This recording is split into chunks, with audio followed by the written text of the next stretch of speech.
They came in ships the size of mountains, hovering above Earth's orbit like Judgment Day had been penciled into the calendar. The sky was littered with shadows, and the sun no longer shined the same. At first, everyone thought it was another asteroid scare or a weird satellite glitch. Then came the broadcast. The face of the lead diplomat wasn't something people could easily forget. Pale blue skin, eyes black and deep like oceans with no bottom, and a voice that didn't need to scream, it simply was, vibrating through the minds of every human tuned in. No translation needed. No delay. Just clarity and threat. "Humans of Earth," the voice said, slow and confident. "Your time as an independent species has expired. We offer you mercy. Surrender peacefully. Serve the Council. Be preserved. Or resist and be erased." The world went quiet. No one laughed. No one joked. This wasn't some alien movie playing on late-night TV. This was real. And Earth wasn't ready. Well, not completely. In an underground bunker somewhere beneath the Rockies, a group of individuals sat around a cold steel table. Some wore military uniforms, others lab coats, others civilian clothes that looked worn and sleepless.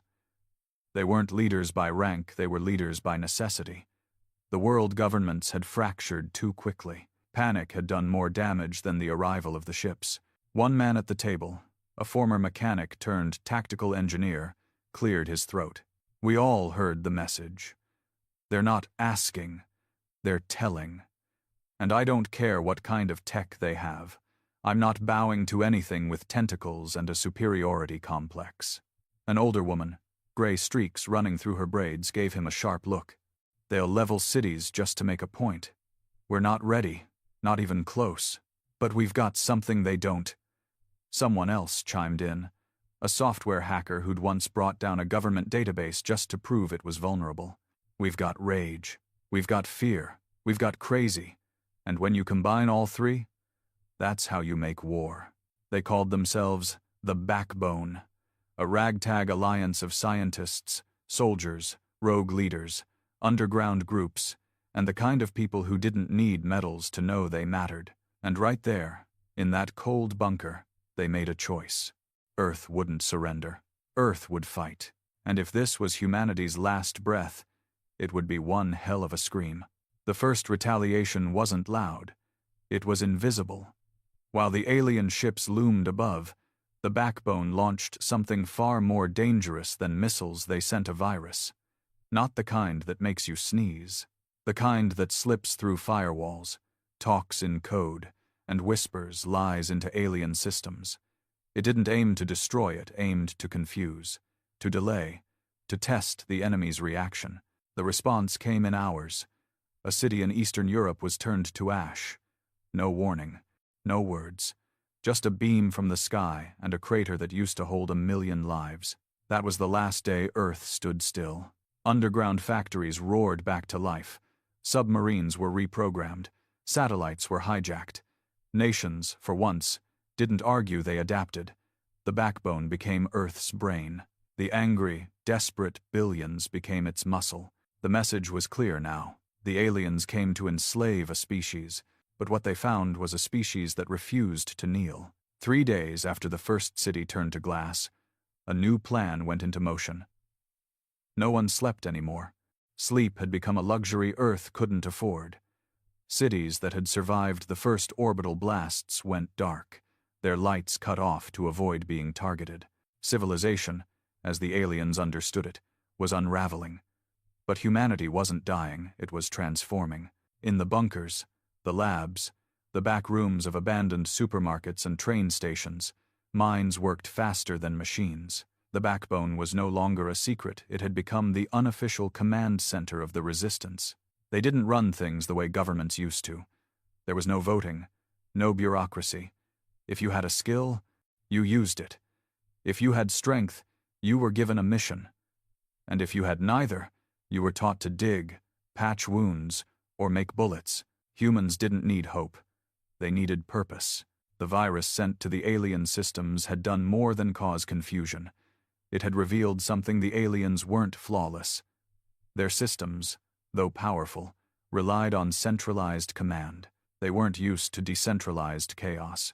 They were built for dominance, not disruption, and Earth was full of disruption. Still, the enemy was adapting. Fast. The ships above Earth weren't just war machines, they were living hubs of biomechanical intelligence, each controlled by a cerebral caste of the alien species that called themselves the Velari Ascendancy. They believed in purity of control, order through hierarchy, and that the galaxy belonged to those who could impose structure on chaos. And they saw humans as the very definition of chaos. Inside the lead Velari flagship, high above Earth's stratosphere, the central diplomat stood in silence. His long, fluid limbs were wrapped in shimmering layers of neural silk. His eyes closed as he processed streams of data from across the planet. He had seen resistance before, of course. Many species struggled before falling. But something about humans was different.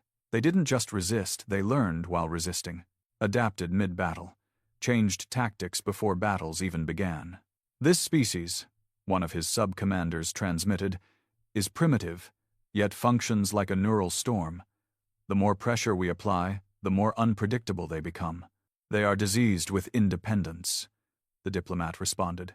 We will cleanse it. But deep down, even he felt it a flicker of uncertainty. It was small, but it existed. That made it dangerous. Back on Earth, the Backbone launched its next move. They called it Project Spite.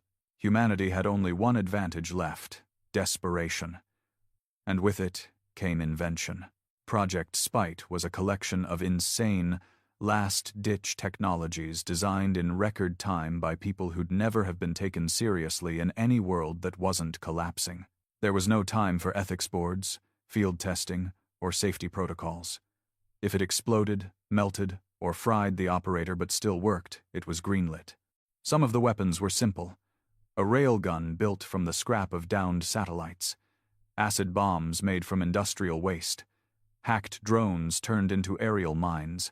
Others were uglier. One lab in what used to be northern Canada developed frequency disruptors, devices that emitted piercing, high-spectrum sonic blasts aimed at destabilizing alien neuronets. They tested them first on captured Velari scouts. The results were horrifying and effective. The creatures screamed not with their mouths, but with their minds. Blood vessels ruptured from within, some liquefied from the inside out. The woman who led that project, a former sound engineer, simply nodded. I know what pain sounds like now, she said, and I know how to make it, but weapons weren't enough.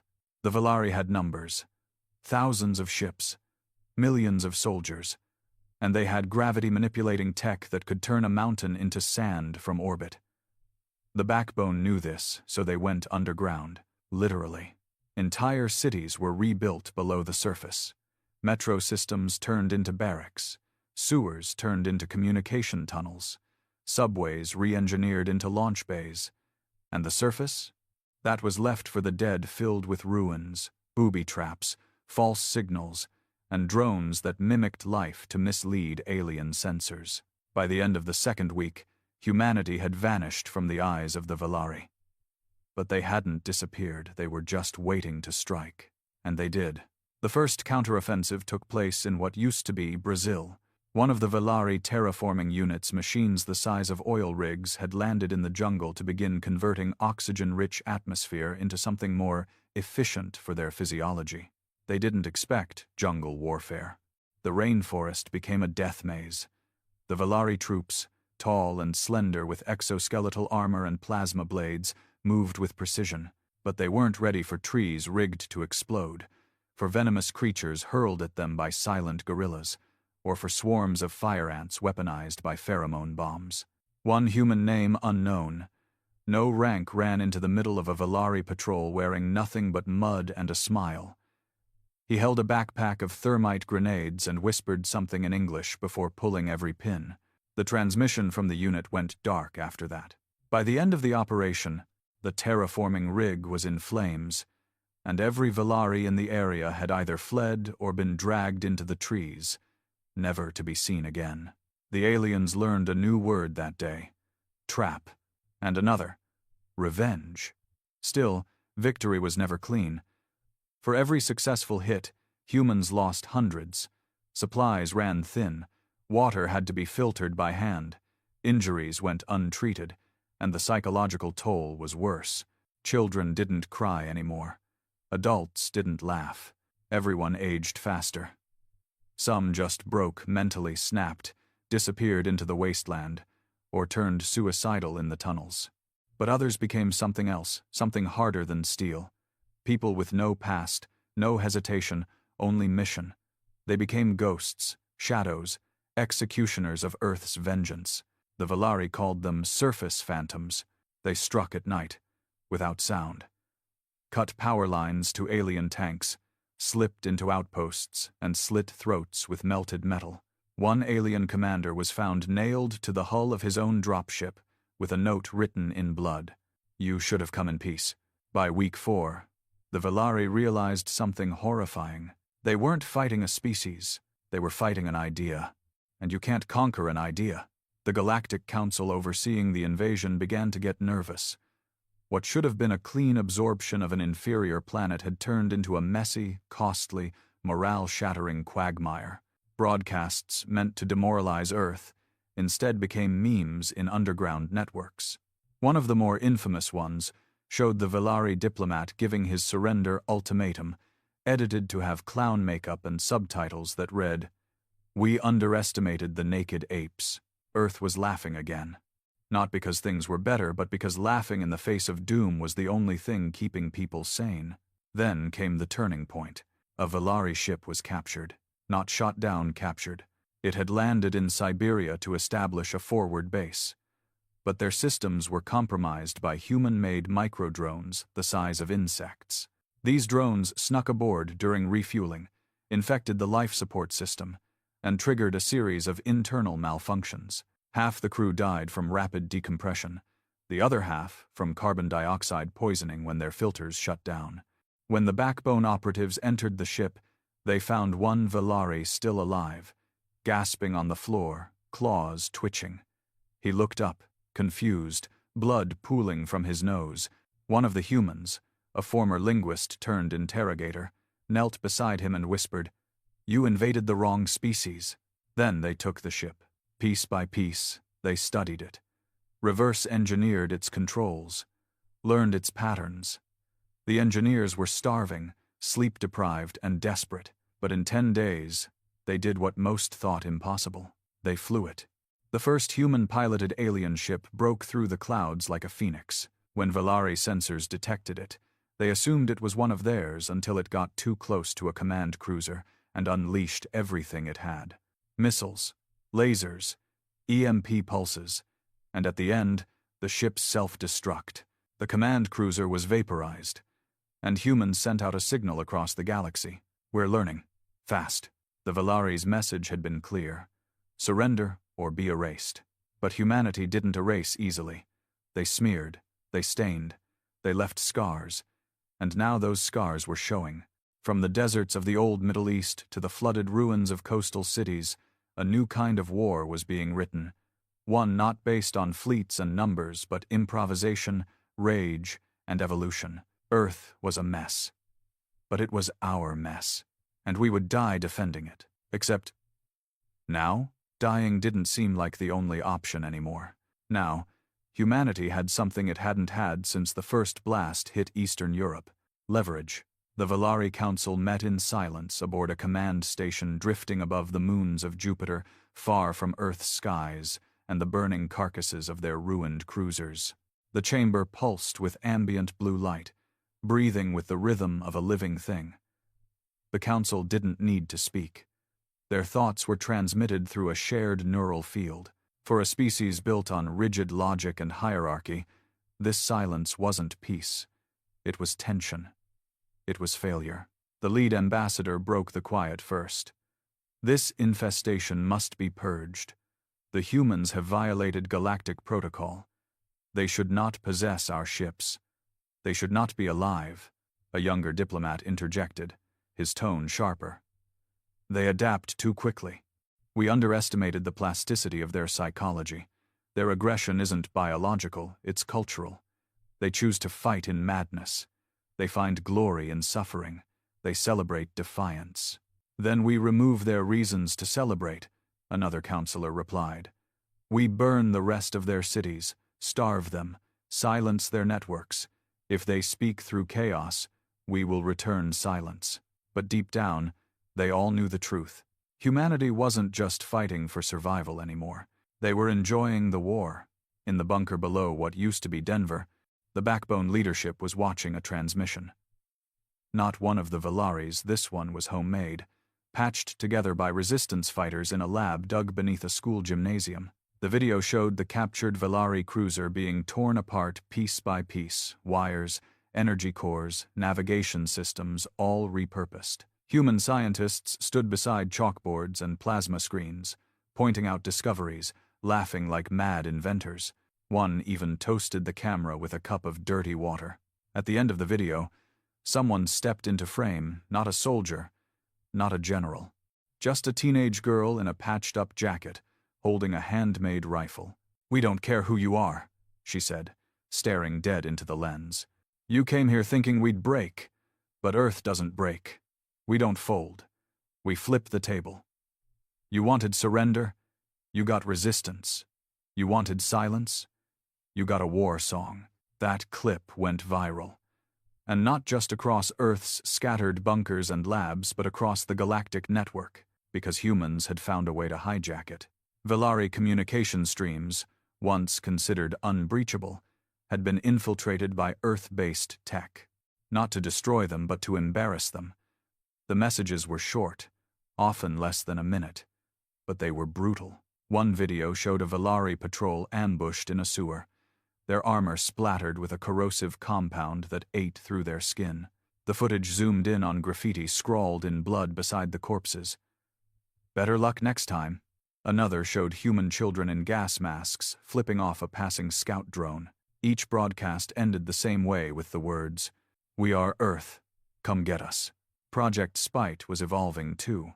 In a hidden complex inside what was once a hydroelectric plant, engineers were working around the clock on Project Black Echo, a sound-based psychological weapon meant to trigger panic and hallucinations in Velari soldiers. It wasn't about killing, it was about breaking minds. They tested it on a group of captured Velari units kept in sensory deprivation chambers. The moment the frequency was activated, the aliens thrashed like animals. Their neural nets scrambled. Some collapsed instantly. Others begged for mercy in broken languages, scratching at their own flesh. The lead scientist, a woman who once taught music theory, adjusted her headset and whispered, "Told you rhythm could kill." Meanwhile, underground bunkers were being upgraded. What had once been survival shelters were now fortresses, each rigged with false tunnels, rotating rooms, and escape chutes. Human engineers learned to make entire structures vanish behind holographic rock walls or beneath pools of water. The Velari scanned for life and found none. But Earth was never silent. In the shadows, a new kind of soldier was being trained. Not with rank or medals. These weren't clean-cut warriors or parade-marching troops. These were the breach teams, 6-person cells trained to infiltrate Velari ships, sabotage reactors, and vanish before alarms were raised. They studied alien anatomy, practiced Velari speech patterns, wore stolen armor and masks. One team even managed to sneak aboard a mid-orbit refueling station, disguised as maintenance drones, and planted explosives in the station's core. The result? A chain reaction that vaporized 3 warships. The Velari were enraged, but anger didn't make them stronger. It made them sloppier. They began launching blind retaliations, blasting entire mountain ranges just in case a signal came from nearby. Cities with no survivors were bombed again. The aliens weren't just fighting Earth now, they were fighting their own fear. And that fear had a name: humans. In a rain-soaked jungle in Southeast Asia, one of the Velari's newest ground battalions made landfall. Sleek, armored units, bipedal walkers, drones hovering above like metal vultures. The jungle was marked for complete sterilization, but the trees watched, and beneath the roots, the earth waited. The Velari moved through the dense undergrowth, scanners blaring, heat signatures picking up ghost traces of movement. Their path led to what looked like an abandoned village. Empty huts, rusted metal. A single flag waving in the wind, the old Earth insignia, dirt-stained and torn. The commander issued the order. Purge. But the moment their troops stepped into the village square, the ground exploded. Hundreds of pressure mines, all handmade, all covered with thermal dampeners, went off at once. Half the battalion evaporated in a wave of shrapnel and fire. The rest fell back only to find the path behind them rigged with spikes, nets, and neurotoxic gas. Hidden in the trees, human snipers fired homemade rifles powered by alien energy cells. One by one, the remaining Valari dropped. A final message was left burned into the side of a tree. Still think we're primitive? High above Earth, the Valari fleet's leadership was unraveling. Morale was at its lowest. Ships that had once conquered planets were now locked down in orbit, terrified to land. Supply lines were compromised. Communication was being disrupted by human jamming fields. One captain even turned his ship around, refusing to deploy ground troops until the threat was properly sterilized. The council began fracturing. One faction demanded full planetary annihilation to fire their singularity cores and burn Earth from orbit. Consequences be damned. Another faction warned that such a move would violate interstellar law and provoke the other species in the Galactic Council. Humanity must be contained, not martyred, one Valari noble warned. If we make them into victims, they will become legends. They already are, someone else replied. Back on Earth, the Resistance had found a strange kind of rhythm.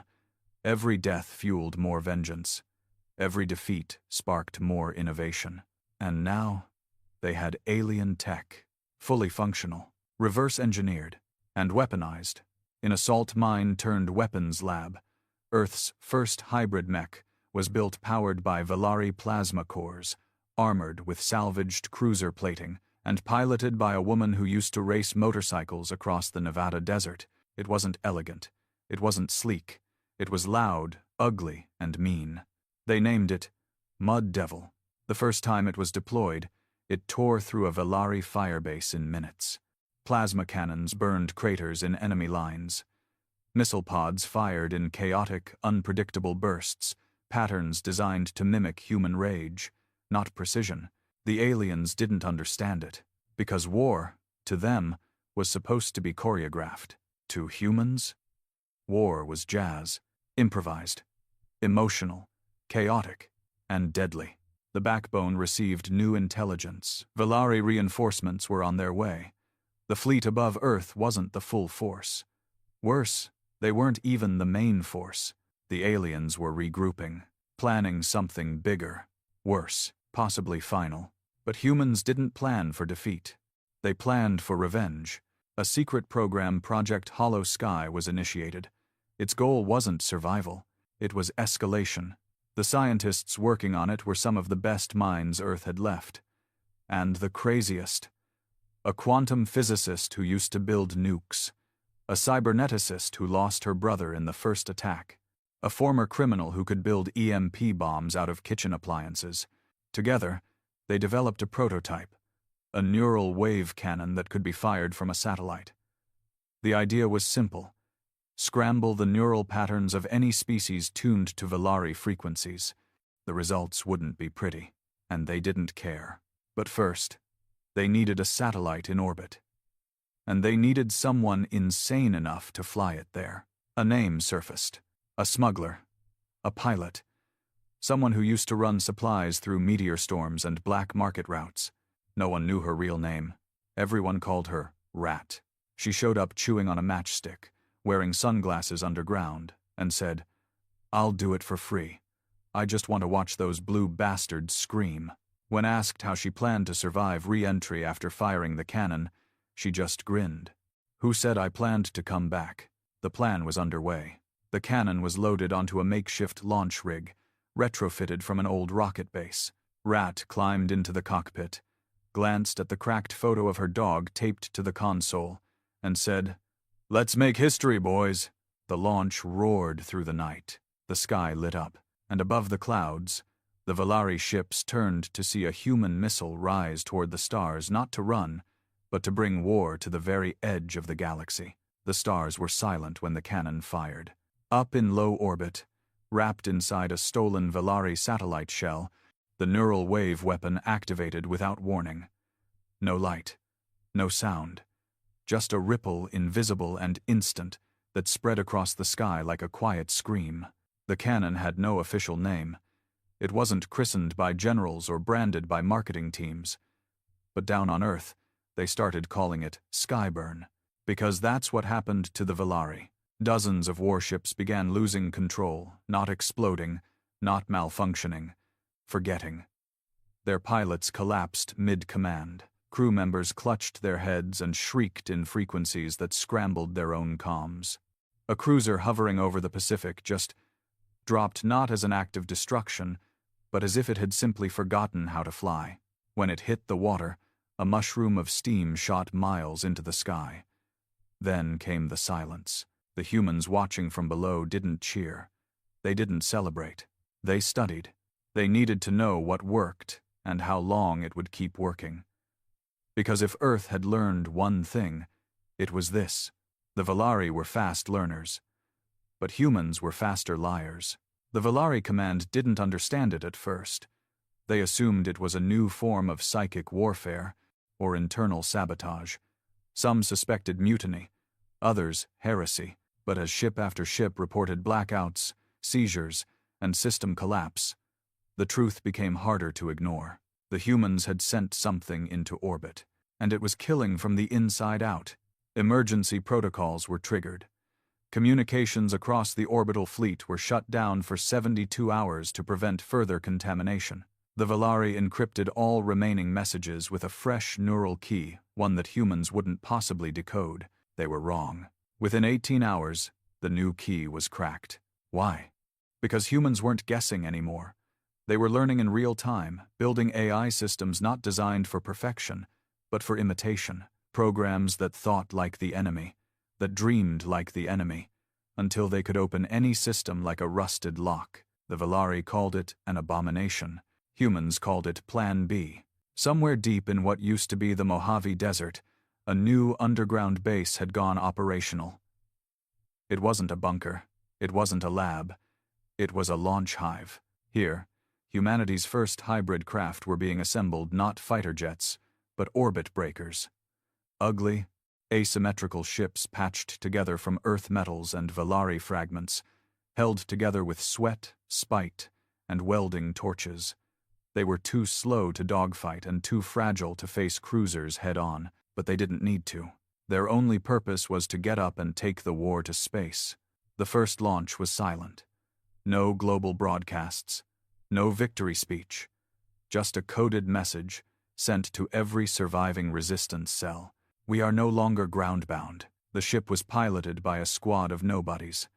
A former delivery driver, an out-of-work chemist, a nurse who hadn't slept in 4 days, and a blind radio operator who could sense radiation like breath. They weren't soldiers. They weren't trained, but they made it to orbit. And once they did something no one expected. They boarded a Valari ship alive. The boarding was chaos. The Valari didn't anticipate humans in their own domain. They hadn't even reinforced the outer hulls for internal assault. So, when the resistance team breached a side hatch using an electromagnetic spike drill, they entered the ship like termites chewing through steel. They didn't come to destroy. They came to download. The nurse rigged a relay to the central memory node. The chemist began cataloging samples from the ship's atmosphere. The delivery driver, now turned makeshift gunner, kept watch while holding a plasma rifle he could barely aim. They were in and out in 14 minutes. By the time Valari security bots arrived, the humans were gone, dragging hard drives, biosamples, and stolen weapons into the void. They didn't make it back. Their ship was destroyed during re-entry, but the data survived. It crashed into the Arizona desert in a fireball and was recovered by a scavenger crew 3 days later. Most of the files were damaged, but the parts that worked changed everything. They revealed something the Valari had never wanted known. They weren't gods. They weren't even unified. The Valari Empire was built on appearances. A single voice, a singular vision. But behind closed frequencies, there were fractures, deep political rifts between factions of the Empire. Some wanted Earth cleansed. Others wanted it studied. Still others feared the attention humanity was drawing from other galactic species that had long stayed silent in the shadows. The data showed arguments, protests, even sabotage. One line in a corrupted audio file became famous in resistance channels.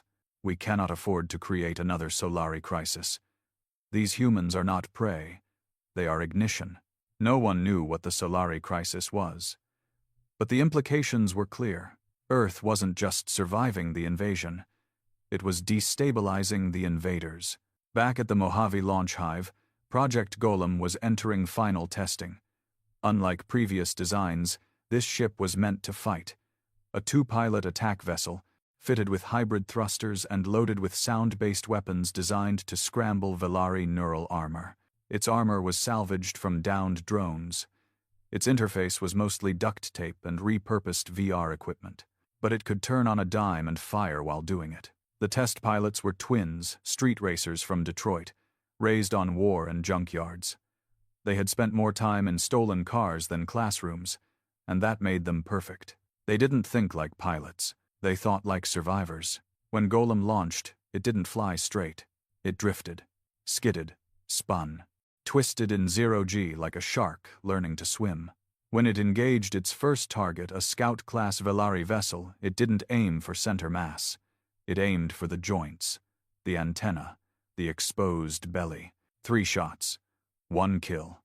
Meanwhile, far from Earth, something else was happening. Other species were watching. And they were curious. Humanity had always been considered a backwater civilization. Unrefined, loud, petty. But now, that pettiness was turning into something cosmic, something contagious. A few small, unaffiliated ships belonging to neutral races began orbiting Earth just outside Velari range. Observing, documenting, sending probes. The Velari ordered them to leave. Some did, one didn't. It was a cloaked vessel from a species called the Naruan, thought extinct. When the Velari fired on it, the Naruan responded not with violence but with a message. Translated into human language, it read, "We have no love for your species, but we admire your defiance. Keep fighting." It was the first time Earth received outside acknowledgement. The Resistance printed it on T-shirts. Project Skyburn was recharged and ready, but this time, it had a second payload, a message. Not a human message, a Velari message, pieced together from their own broadcasts, edited, warped, and reassembled into something new. The broadcast was launched through hacked Velari satellites, straight into their command network. It played for 8 full minutes. The voice was Velari. The tone was formal.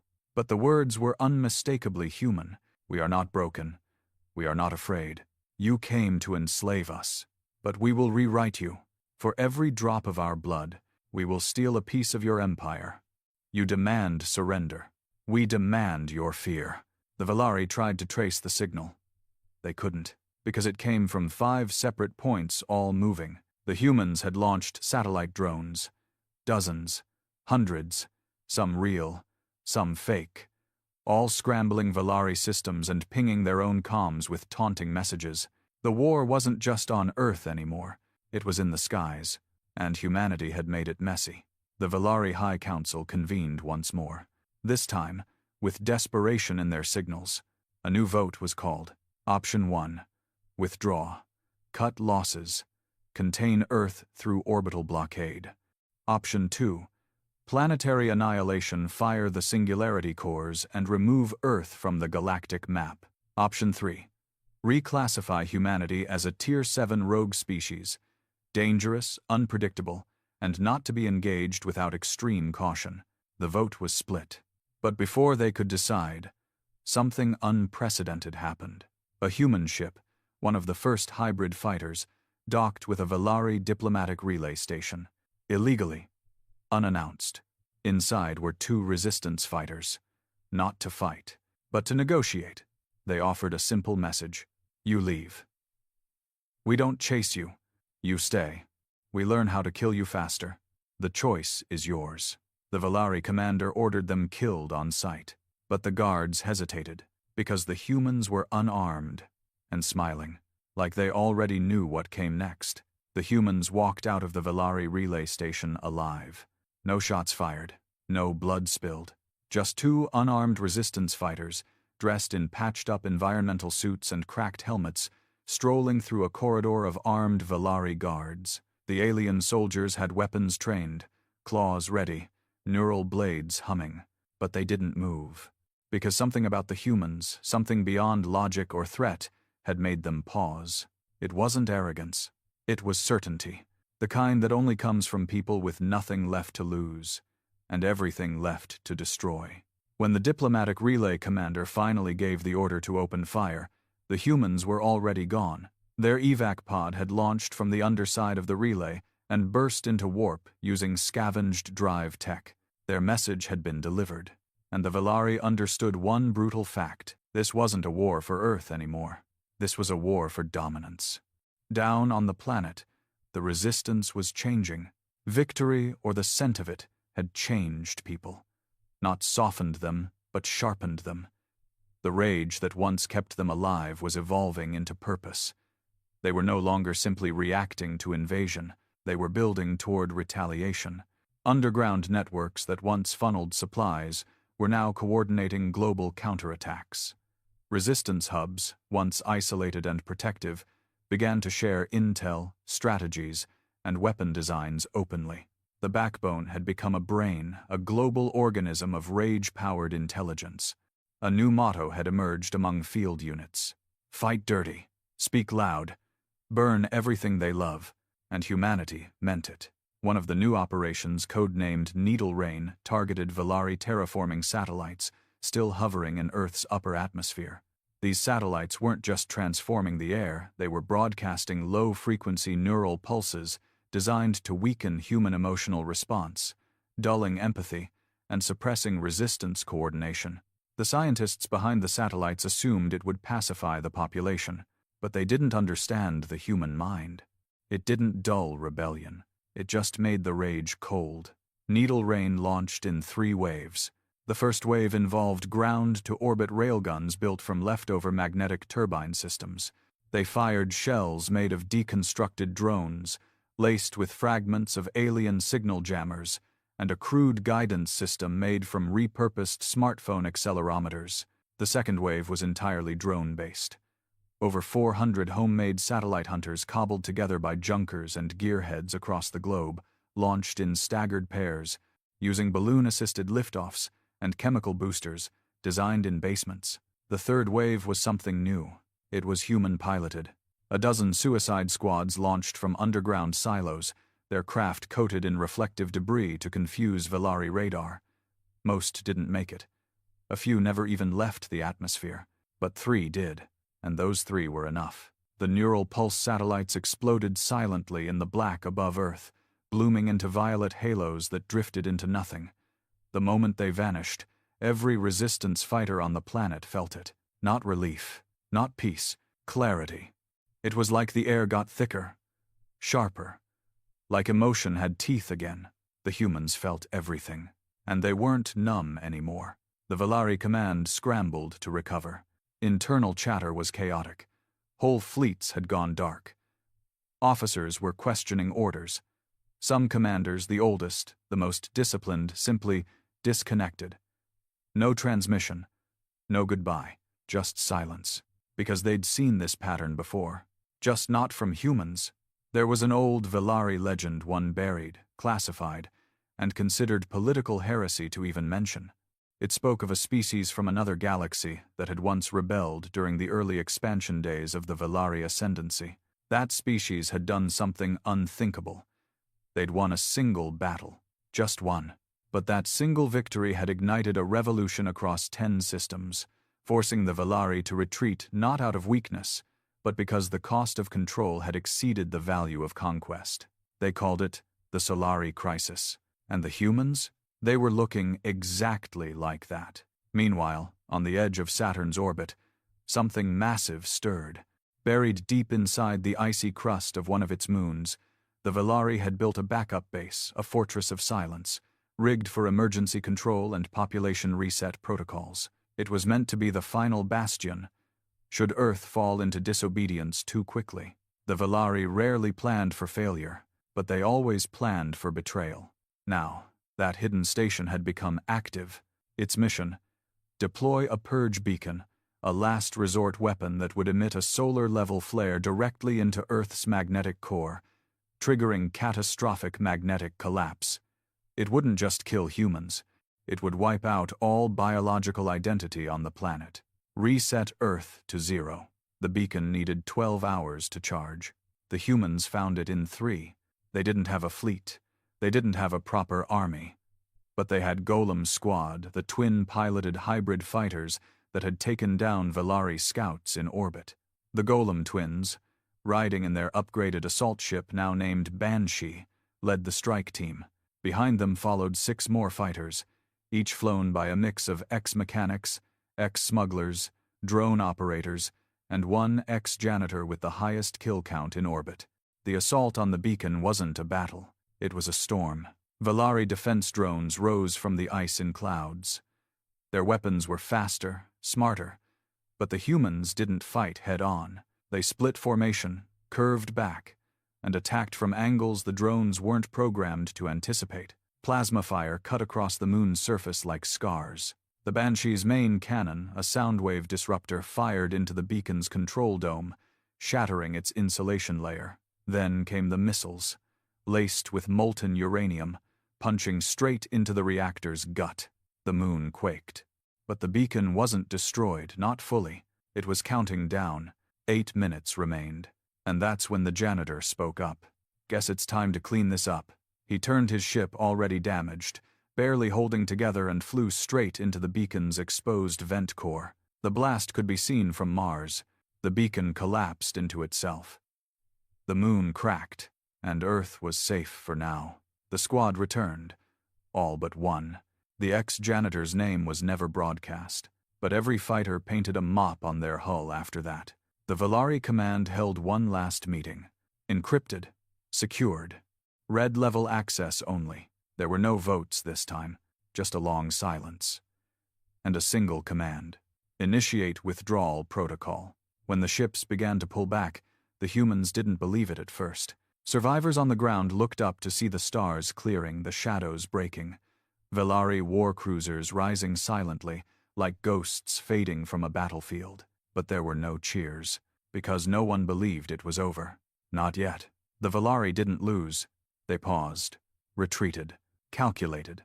And if they were leaving now, it only meant one thing: they'd be back.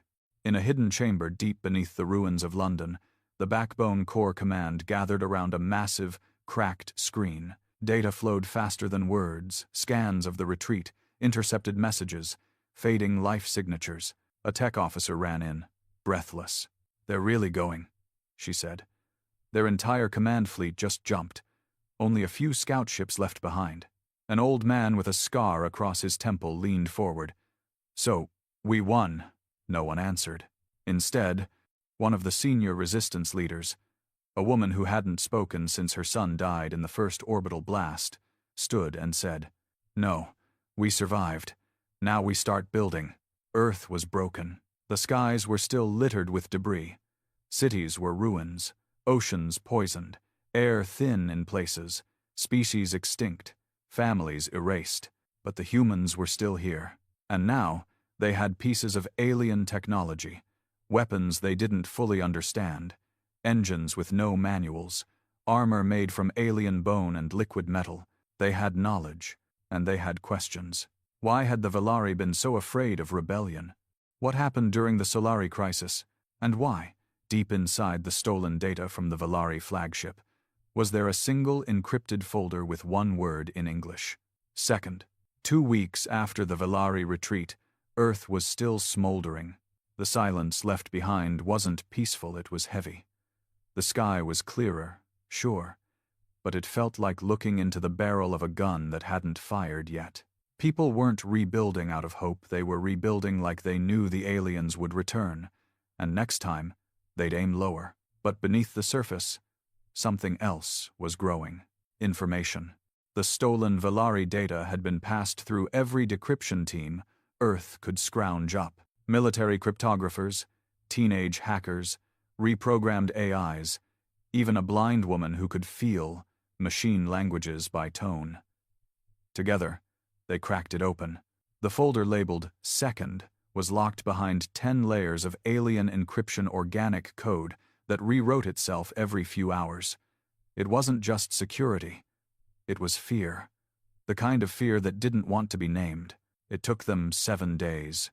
What they found wasn't a weapon, or coordinates, or some classified fleet. It was a report, a historical analysis, but not of Earth. It was about another species. Another war, another rebellion, another human-like uprising thousands of years ago. They were called the Solari, a bipedal species from a different quadrant. Highly emotional, socially erratic, intellectually chaotic. Sound familiar? The Solari had been targeted by the Valari in what was supposed to be a peaceful integration, just like Earth. Only they didn't resist with weapons at first. They resisted with ideas. They poisoned Valari systems with philosophical logic loops, overwhelmed communications with millions of contradictory messages, turned Valari AI into self-aware poets. Within a year, the Valari began losing control not from violence, but from identity collapse. And then, the Solari built weapons. Not massive fleets, not Empire-class dreadnoughts. They built tiny, disposable light-jump needles, microships that carried unstable warp cores. They launched them into Valari space and detonated them in hyperspace corridors. The result? Entire sectors blinked offline for decades. Supply chains shattered. Neural link systems broke. Empires collapsed from the inside. But the Solari didn't win. They disappeared. According to the file, the Valari responded with something called Protocol Erasure, a full-spectrum genetic sterilization campaign across the entire sector. Every Solari planet was bombed, every remnant erased. Except one line stood out. It wasn't written in Valari language. It was scrawled in a human hand, like someone had overwritten the file before it reached Earth. They didn't kill us. We became something else. And now, we're watching Earth. The room went quiet when the line was read aloud. The leaders of the Backbone stood around the cracked tablet, each one processing the same terrifying idea. There was another human-like species, and it was destroyed. But maybe. Not all the way. The Valari hadn't come to Earth just to conquer it. They'd come to prevent another Solari. That was the reason behind the rush, the brutality, the refusal to negotiate. They weren't just asserting dominance. They were preemptively terrified, because humans weren't the first. And the Valari had no idea how many were still out there, far above Earth. In one of the captured Valari scout ships orbiting quietly behind the moon, a new kind of experiment was underway. The Resistance had reprogrammed the ship's core systems to transmit fake Valari orders signals mimicking command directives, distress calls, troop movements. These weren't just meant to confuse any returning Valari fleets. They were a bait signal, because now Earth had a new mission. Find the Solari, or what was left of them. If any of them had survived, they would have noticed the war, the retreat, the disruption in the Valari network, and they might be listening. Project Echo Dust was born in secret, led by a group of linguists, theoretical physicists, and an ex-street magician who swore he could detect patterns in static. Echo Dust was designed to do one thing: make contact, not with allies, not with enemies, but with the ghosts in the dark. They transmitted layered signals, encrypted poetry, distorted radio patterns, deep space Morse, even emotional soundwave imprints. It was insane. It was unscientific. It was very human. And on the 19th day after the Valari retreat, someone responded. The signal came from the edge of Pluto's orbit. It wasn't a message. It was a hum. A vibration that entered Earth's satellite systems and activated dormant Valari components. It didn't say anything in language. It made the systems cry, literally leaking coolant like tears, emitting shrieking tones, and drawing strange shapes on internal displays. Those shapes matched the old Solari glyphs buried in the stolen Valari report. One symbol repeated over and over. "We remember." The message spread like wildfire through the resistance. It wasn't confirmation, not officially, but it was enough to send the next ship. They called it Wanderer, the first human vessel, purpose-built for deep space search and contact. Small, shielded, semi-autonomous. It carried no weapons, just signal gear, analysis drones, and a pilot trained in listening. Not hearing, listening. Her name was Mina. No last name. No rank. Just a history of surviving things no one should survive. Her voice had gone silent years ago. Not because she was scared, because she was tired of being ignored. Now, the only thing she wanted to hear was something new. She launched on the 21st day. By the 30th, she had vanished behind Neptune's shadow. By the 33rd, she sent one word back. Company. Back on Earth, the remnants of the Valari invasion were being studied and feared. Dead drones were still twitching. Some armor was trying to self-repair, even without power. The Resistance called it Ghost Tech, Valari Tech, with unknown programming, acting on commands that no longer existed. Some pieces even whispered in tones no one could understand.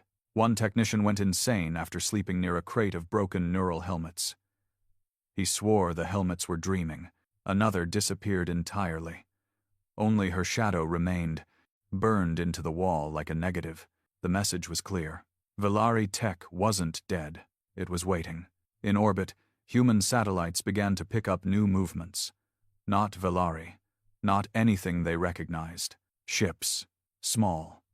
Black. Moving in ways that defied inertia. Some were barely larger than escape pods. Others were massive, long, obsidian shapes, shaped like needles and thorns, drifting without heat, without signal. They didn't speak. They didn't attack. They just watched. One day, a phrase appeared in every Resistance terminal across Earth simultaneously, and in perfect English. "You are not the first, but you may be the last who can choose." The message came unsigned, but everyone knew who it was from. The Solari hadn't died. They had evolved. What came next wasn't a battle. It was an invitation. 3 days after the message, a ship arrived above Earth. It didn't descend. It didn't demand. It just hovered, pulsing with blue light and geometric shapes that rearranged like thoughts forming. It opened a corridor. Only one person could enter. Mina. She had returned. Changed. Her voice had come back, but now it vibrated oddly, like an echo beneath a mountain.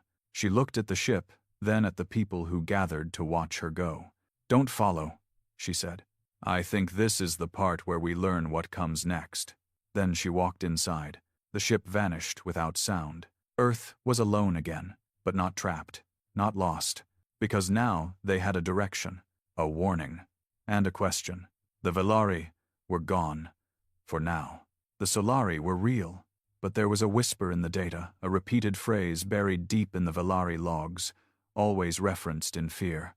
A third name, a third species. The reason the Valari had become empire builders in the first place, only mentioned once in full, in a corrupted file marked with an emergency glyph. They are coming, the ones who silence stars. The architects of the Black Signal. The architects of the Black Signal. That name alone was enough to freeze every Resistance meeting across the planet.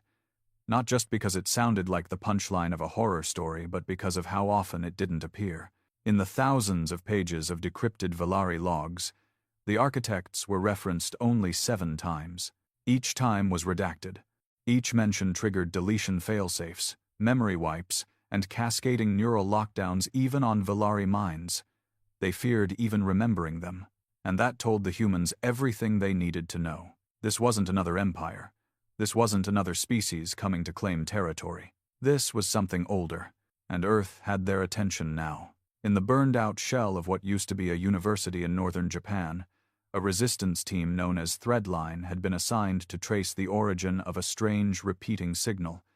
It wasn't Valari. It wasn't Solari. It wasn't anything. The sound was constant, like static mixed with breathing. Every time they mapped its wavelength, It adjusted like it knew it was being observed. They called it the black signal. It didn't come from space. It came from beneath the earth. Deep below the Mariana Trench, something had begun transmitting something ancient, buried deeper than tectonic plates, in a pocket of pressure no human machine could survive. Threadline sent drones. They melted. They sent seismic pulses. The pulses never came back.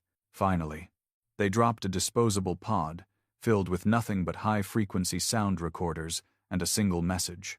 If you're listening, so are we. The pod was crushed within minutes, but one file was transmitted just before failure, a sound. Not speech, not static, a heartbeat. Slow, immense, hollow. And then it stopped, like something below had heard us. In orbit, the Solari ship hadn't returned. Mina hadn't sent a message. But strange changes were happening in Earth's night sky. Stars were disappearing, not exploding, not dying, just gone. Entire constellations erased from view. At first, people thought it was fear-fueled paranoia. But observatories, the few that still functioned, confirmed it.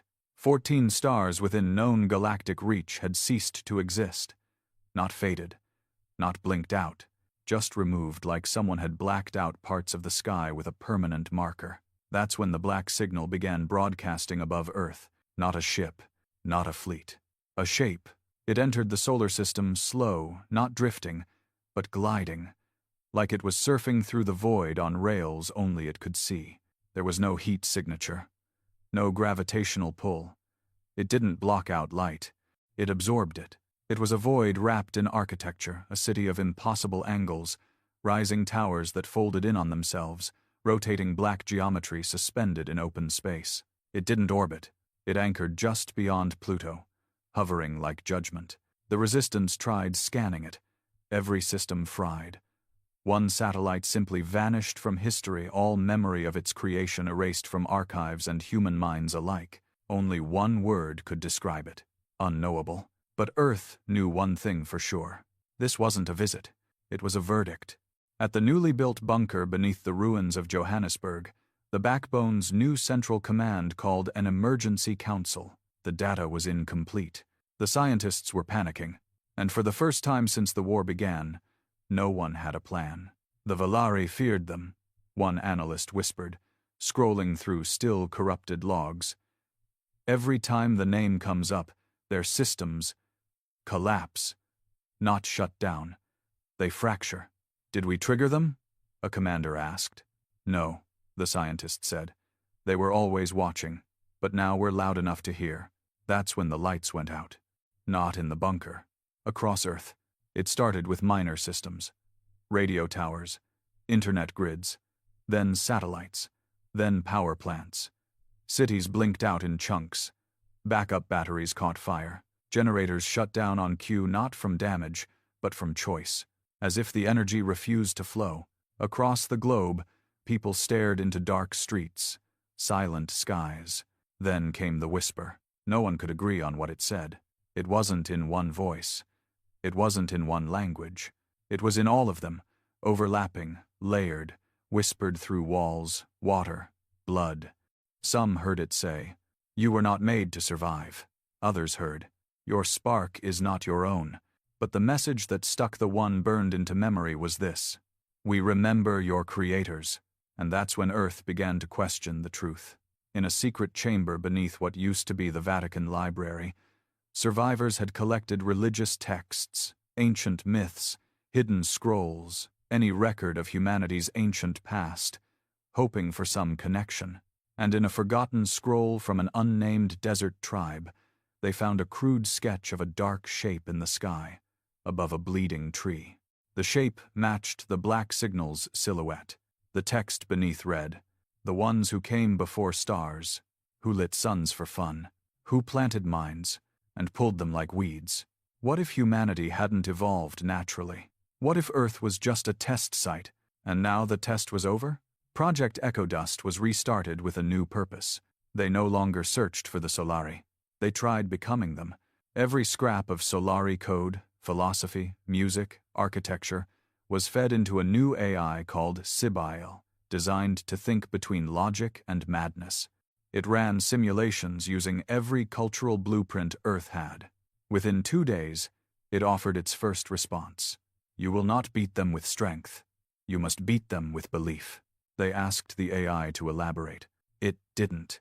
It just began building a language that wasn't Earth's.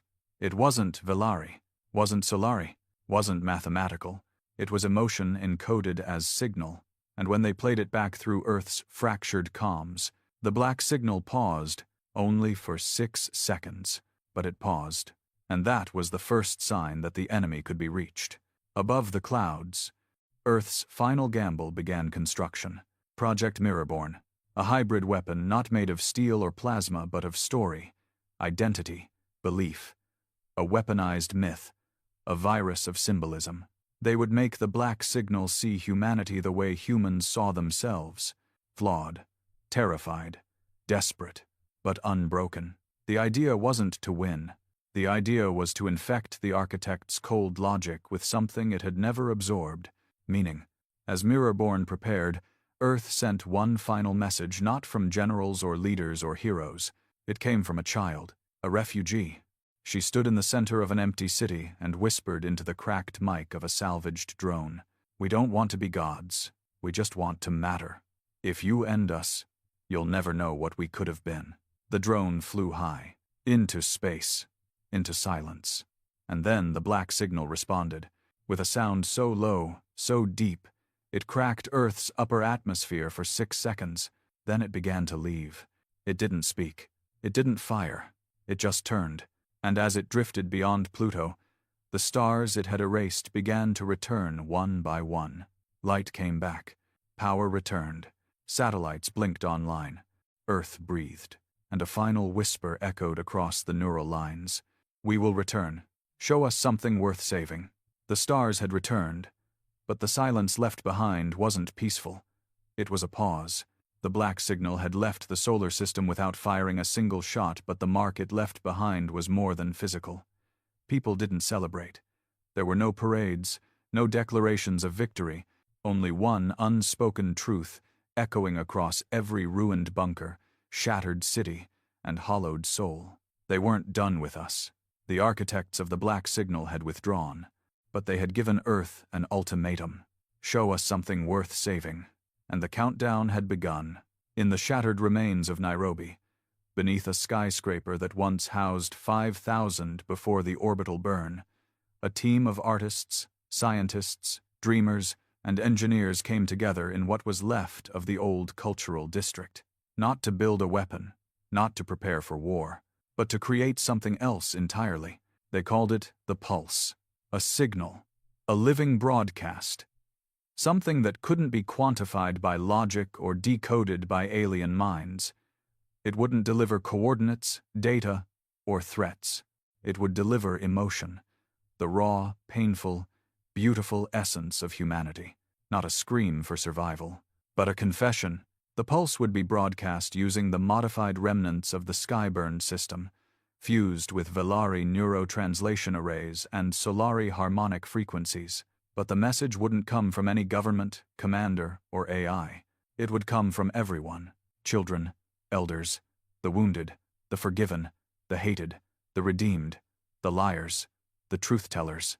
Survivors from every corner of Earth were asked a single question. What does it mean to be human? Their voices were recorded, layered, warped, mixed with music, heartbeat data, dying breath frequencies, and audio captured during childbirth, warfare, love, laughter, heartbreak, rebellion, and forgiveness. The pulse would be their answer, and Earth only had one shot. Meanwhile, deep beneath Antarctica, in a facility powered by geothermal energy and built from Velari alloys, the remnants of Sci-Fi, the emotion-based AI developed from Solari artifacts, had become something strange. It had stopped responding to code. It began painting. No one knew how there were no brushes, no pigment, no arms. But across the walls of the observation chamber, geometric symbols and colors began appearing, shifting every hour. A young boy mute from trauma began staring at the walls for hours at a time. Then one day, he spoke. She's showing us how to speak to them. The adults asked him what it meant. He just smiled and pointed at a spiral painted on the ceiling. That's us, he said.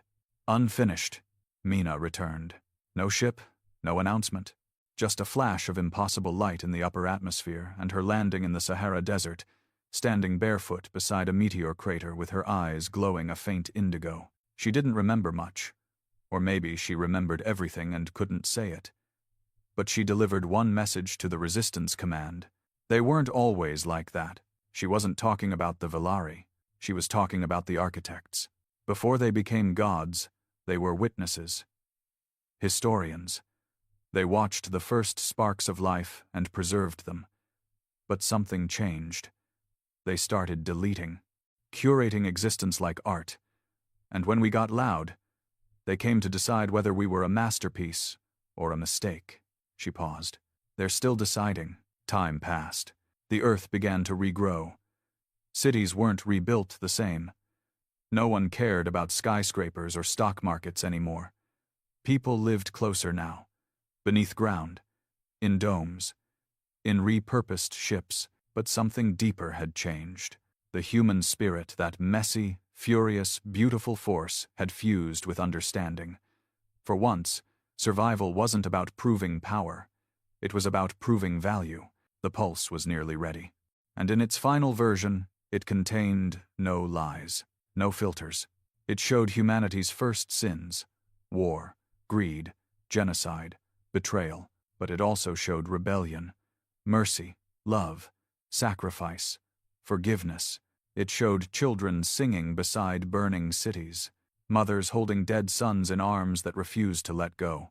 It showed the man who destroyed the Velari terraformer with nothing but a rusted blade and hope. It showed a janitor flying into a superweapon. It showed Earth, the loud, defiant, impossible species that should not exist, staring into the face of gods and refusing to blink. The pulse launched. Not with rockets, with intention. The entire planet went dark for 6 minutes. Every machine, every light, every system shut down as the pulse drew its power. Then, one by one, the towers lit up those that remained. Then the ruins. Then the sky. A wave of light, wrapped in sound, wrapped in emotion, surged through the stars. And Earth waited, not for war, but for judgment. 10 days later, they returned. The sky broke open again. But this time, it wasn't a ship. It wasn't even form. It was a question. Every human heard it differently. In their own voice. In their own language, not spoken aloud, spoken within. Why should you endure? And for the first time in history, Earth answered as one. Not with words, not with weapons, but with a heartbeat. A single pulse. A mirrored frequency from the first beat of a human child. The oldest surviving recording of a human fetal heartbeat played back, amplified, resonated across space. Thump, thump, then silence. And then, another. Thump, thump, not from Earth, from everywhere. The stars pulsed back. The architects had responded. Mina stood alone in the middle of what used to be New York City, staring up into a sky that once held fire. Now, it held hope. The stars were moving again. Not in patterns, not in fleets, but like dancers, and she smiled. They understand, she said softly. They finally understand. What do they see? A young engineer asked beside her. Mina's eyes filled with tears. Us, she whispered. They see us. Across the planet, lights returned. Velari tech once dormant began syncing with human systems. New colors appeared in plants. The oceans shifted. Gravity itself seemed to hum at a slightly different frequency. And Sibi, before shutting itself down forever, offered one final message. You were never meant to survive. You were meant to change what survival means.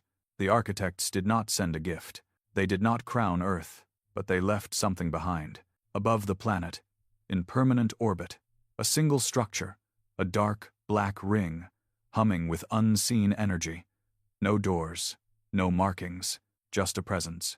The ring was called the Witness. Its purpose? Unknown. But every 7 days, it pulsed like a reminder, a heartbeat. And Earth continued on. Not perfect, not healed, but awake. The resistance disbanded. No need for it anymore. People returned to what they were, before teachers, farmers, healers, artists, wanderers, and some became something new. They became messengers, not prophets, not soldiers, but carriers of the new truth. That life wasn't about dominance. It was about echo. What you leave behind when you're gone, what you inspire when no one's looking. A child was born in the rebuilt ruins of Chicago, the first child born after the war. She didn't cry when she came into the world. She just stared up and smiled. Her parents named her Hope, and on the day she took her first steps, the witness pulsed again, stronger this time, as if it noticed. Earth was no longer just a planet. It was a signal to every other species out there, to the forgotten, the broken, the barely surviving, a signal that whispered, "You are not alone. We were meant to die, but we chose to live. Now, it's your turn."